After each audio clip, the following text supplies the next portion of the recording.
बहुत समय पहले की बात है।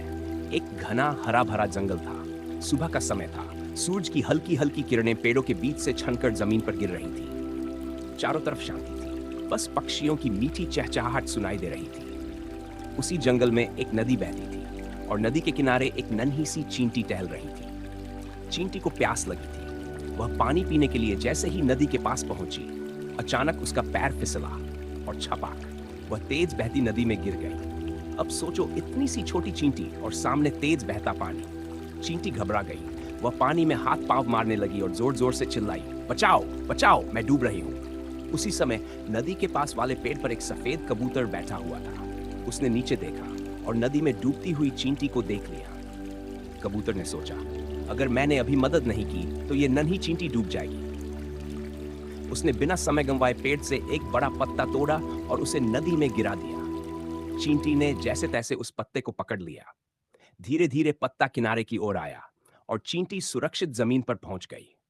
चींटी ने राहत की सांस ली और ऊपर देखकर बोली, धन्यवाद दोस्त, आपने मेरी जान बचा ली।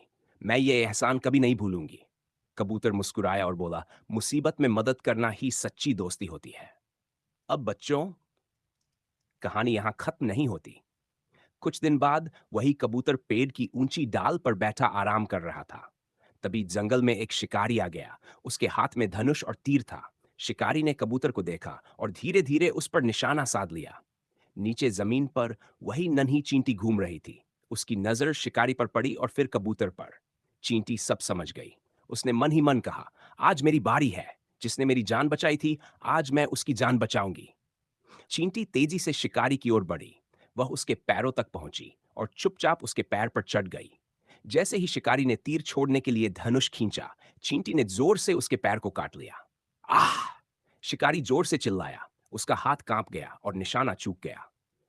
कबूतर ने मौका समझा। उसने अपने पंख फैलाए और तेजी से उड़कर दूर चला गया। उसकी जान बच गई। नीचे से चींटी ने ऊपर देखा। कबूतर सुरक्षित उड़ रहा था। दोनों की नजरें मिली और दोनों समझ गए, आज फिर दोस्ती जीत गई थी।